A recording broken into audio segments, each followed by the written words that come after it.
Meu nome é Carlos Machado de Freitas, sou pesquisador da Fiocruz e coordeno o Observatório Fiocruz Covid-19. Hoje estou aqui para falar com vocês sobre as medidas de distanciamento social, uma das medidas que vem sendo adotadas para enfrentar o SARS-CoV-2, um vírus que tem uma capacidade de propagação muito grande, de infectar um grande número de pessoas de modo muito rápido. É nesse contexto que essas medidas, até que encontremos uma vacina, ou até que encontremos também formas de tratamento mais eficazes e mais rápidas, têm sido adotadas para enfrentar essa pandemia.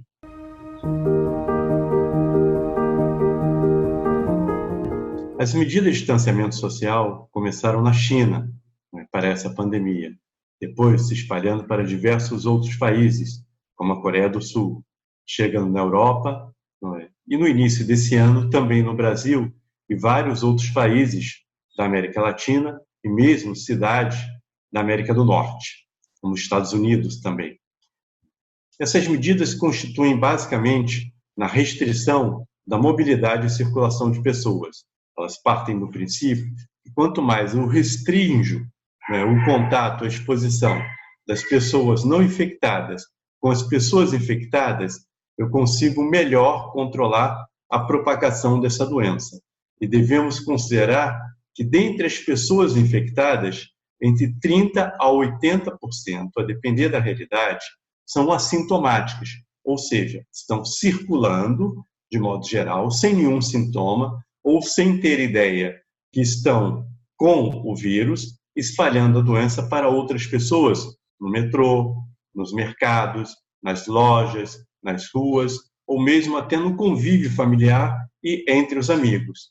E é nesse contexto que essas medidas de distanciamento social vêm sendo adotadas. Elas necessitam ser acompanhadas de um conjunto de outras medidas que são muito importantes.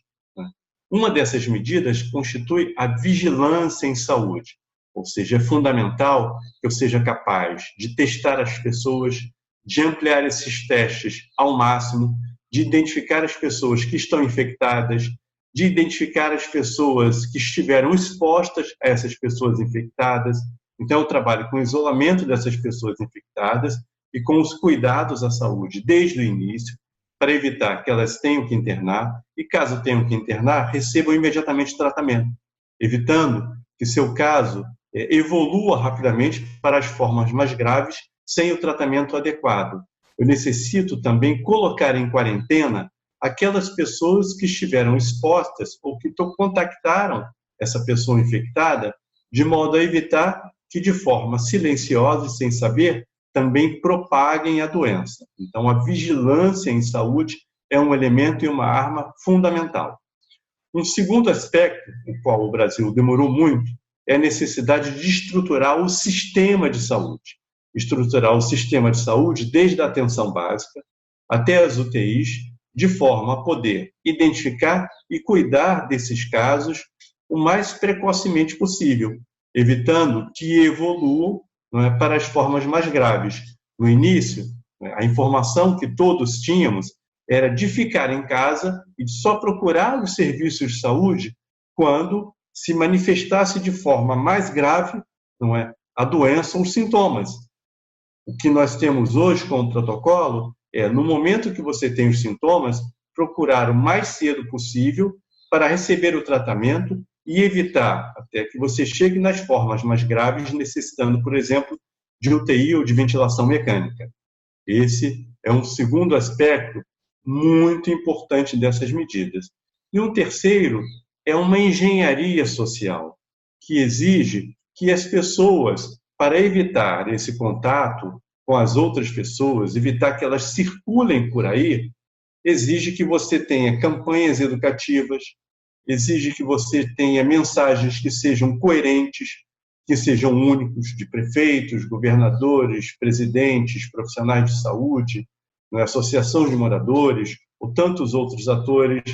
Exige que eu forneça condições para que as pessoas possam manter esse distanciamento social.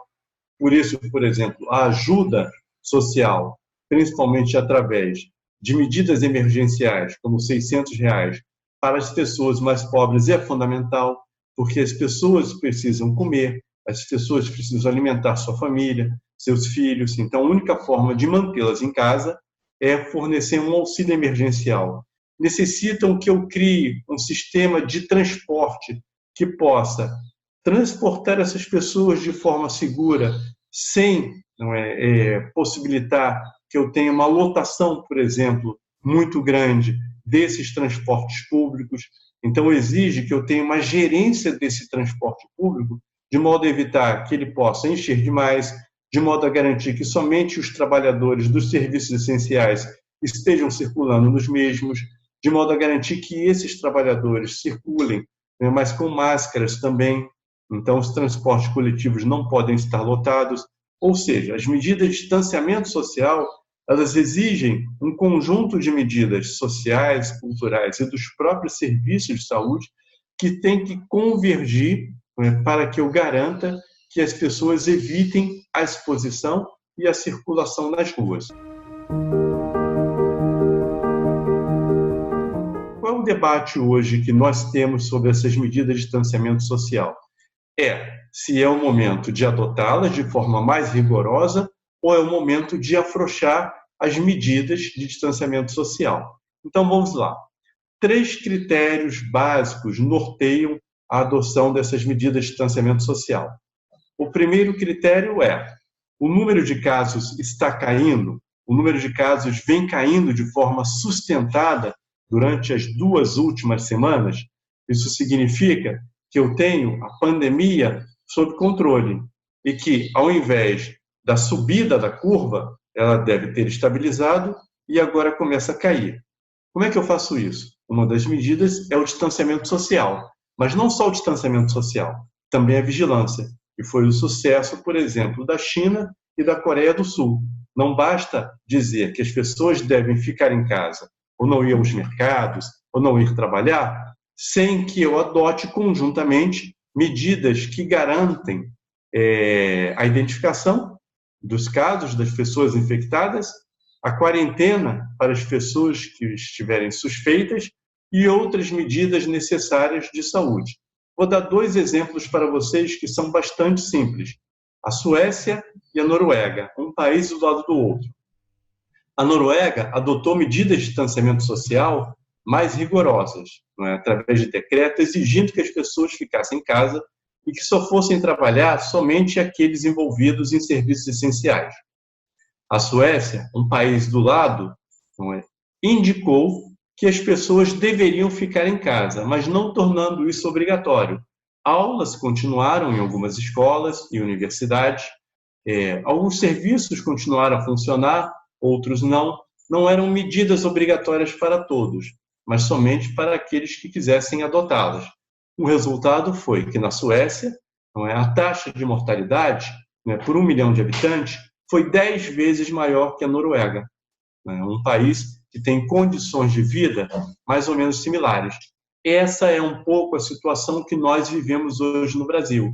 No Brasil, nós não estamos nem com a situação da Suécia, ou seja, as recomendações são gerais e adota quem quiser, ou como a Noruega, que elas são obrigatórias para todos. Ou seja, nós fechamos alguns serviços, nós diminuímos algumas atividades, mas isso não foi realizado de modo homogêneo na maior parte das nossas cidades. Qual é a situação que nós encontramos hoje?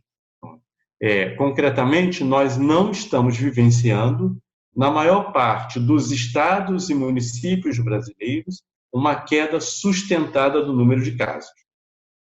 Um segundo critério para as medidas de distanciamento social, e isso é muito importante, é a estruturação dos serviços de saúde.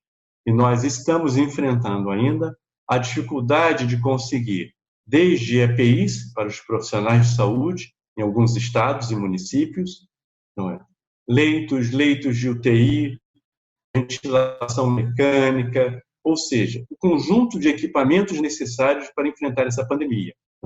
Mas não bastam só equipamentos, é preciso também qualificar, treinar, capacitar os profissionais de saúde para enfrentar essa pandemia.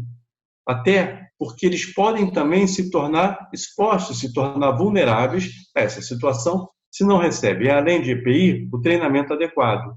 Então, nós nos encontramos hoje diante de uma situação que é um dilema. Nós iniciamos as medidas de distanciamento social e adotamos parcialmente essas medidas, não de forma integral. Elas estão durando bastante tempo, não é? Desde março, alguns municípios vêm adotando essas medidas. Elas provocam um desgaste muito grande para as pessoas que adotaram essas medidas durante muito tempo.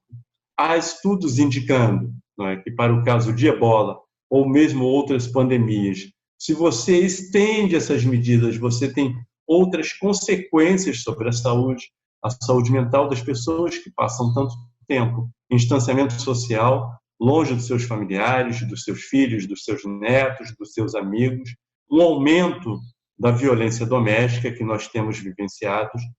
Nós temos também a descontinuidade do tratamento de doenças crônicas. Muitas pessoas ficam com medo, receio de procurar os serviços de saúde para dar continuidade ao seu tratamento. O sedentarismo também, para alguns casos, é bastante grave. Ou seja, além disso, nós podemos comprometer simultaneamente os próprios serviços de saúde e a sua capacidade de atendimento para várias outras doenças. Diante disso, nós vamos ter que enfrentar não só esse debate, mas também se preparar para a retomada das atividades quando for seguro.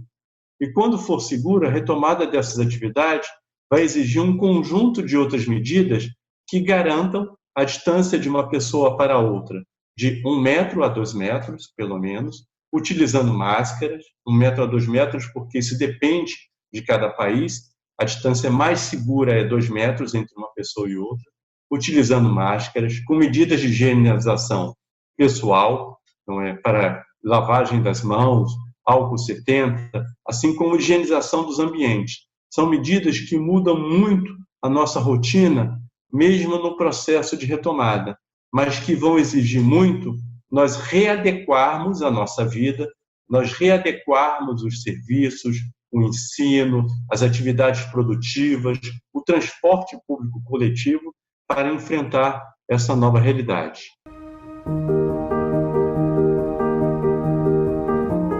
E devemos estar também preparados para o fato de que, até existindo uma vacina, né, nós teremos que enfrentar o distanciamento social intermitente, porque nós aprendemos também e já sabemos que essa pandemia ela vem em ondas. Então, elas estando hoje sob controle, é um fio na navalha, que nos exige muito cuidado, monitoramento, por isso a testagem é importante, podendo exigir mais à frente que tenhamos que realizar novas medidas de distanciamento social, mais ou menos rigorosa. Com uma vacina, pelo menos até 2022, é provável que enfrentemos o distanciamento social com uma medida intermitente. Sem uma vacina, até 2024, até 2025. Então, estamos diante de algo que não é uma medida para ser adotada somente nesse período, dando aquela ideia que teríamos um pico, depois a queda e a pandemia iria passar. Não, nós teremos vários picos de diferente tamanho, que poderão se manifestar de diferentes modos e em cada um dos nossos municípios, em cada uma das nossas realidades. Flexibilizar as medidas de distanciamento social não significa retomar as atividades tal qual tínhamos antes. É um risco muito grande e exige de nós muita precaução, muita prudência na adoção dessas medidas de flexibilização, quando for o momento para adotá-las, e elas não podem ser adotadas sem um monitoramento constante, sem um sistema de testagem amplo, sem identificação de casos infectados, o colocamento de isolamento social para as pessoas que estão infectadas, de quarentena para as pessoas expostas. Então, é um fio da navalha e é um risco muito grande. Nós não podemos flexibilizar resultando numa abertura abrupta. Nós teremos que fazer isso passo a passo com monitoramento, da situação de cada um dos municípios, dos estados, que vivenciam momentos e situações absolutamente distintas, passando a conviver durante um bom tempo com medidas de distanciamento pessoal. Além do distanciamento social em larga escala para os municípios, nós passaremos a conviver com medidas de distanciamento pessoal.